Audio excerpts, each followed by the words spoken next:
বন্ধ কারখানা খুলে দেয়া সহ নানা দাবিতে আজও বিক্ষোভ হয়েছে শিল্পাঞ্চলে। আশুলিয়ায় শ্রমিকদের দুই গ্রুপের সংঘর্ষে নিহত হয়েছেন একজন। গাজীপুরে কয়েকটি কারখানার শ্রমিকরা সড়কে বিক্ষোভ করায় চরম ভোগান্তি পোহাতে হয় যাত্রীদের।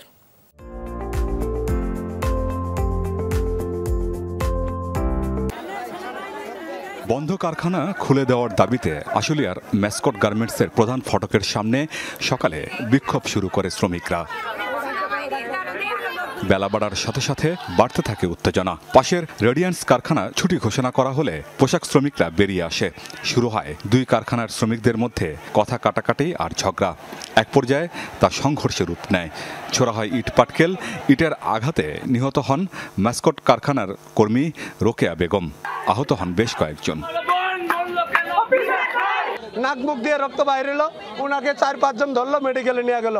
কেন আমাদের শ্রমিক ম্যাসকটের শ্রমিক মরবে কেন?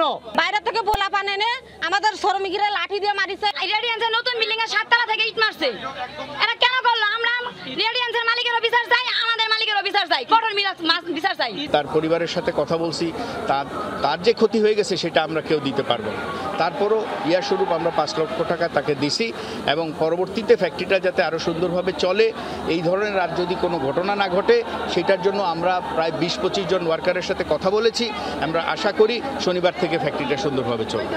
বেতন ভাতার দাবিতে সকালে গাজীপুরে বিক্ষোভ করে কয়েকটি কারখানার শ্রমিক। চন্দ্রায় মাহমুদ জিন্স ও নায়াগ্রা টেক্সটাইল, চক্রবর্তী এলাকায় বেক্সিমকো গার্মেন্টস, সিঁড়ির চালায় এক্সিকিউটিভ ফ্যাশনস, টঙ্গীতে সিজন ড্রেস ও রাজেন্দ্রপুরে তাসমিয়া হার্বাল লিমিটেডের শ্রমিক কর্মচারীরা সড়ক অবরোধ করে। এতে দীর্ঘ যানজট দেখা দেয়। রাস্তায় যে যানজট, সকাল থেকে কাজে আসলাম, কাজে যাচ্ছে পারছি না। অর্ধেক রাস্তা থেকে এখন যানজটের জন্য আমরা পায়ে হেঁটেই বাসায় চলে যাচ্ছি। গাড়ি ঘোড়া তো যাইতেছে না, প্রচুর পরিমাণ জাম রাস্তায়। শিল্পাঞ্চলে 19টি কারখানা ছুটি ও বন্ধের আওতায় রয়েছে বলে জানিয়েছে শিল্প পুলিশ। আমিন বাবু, যমুনা নিউজ।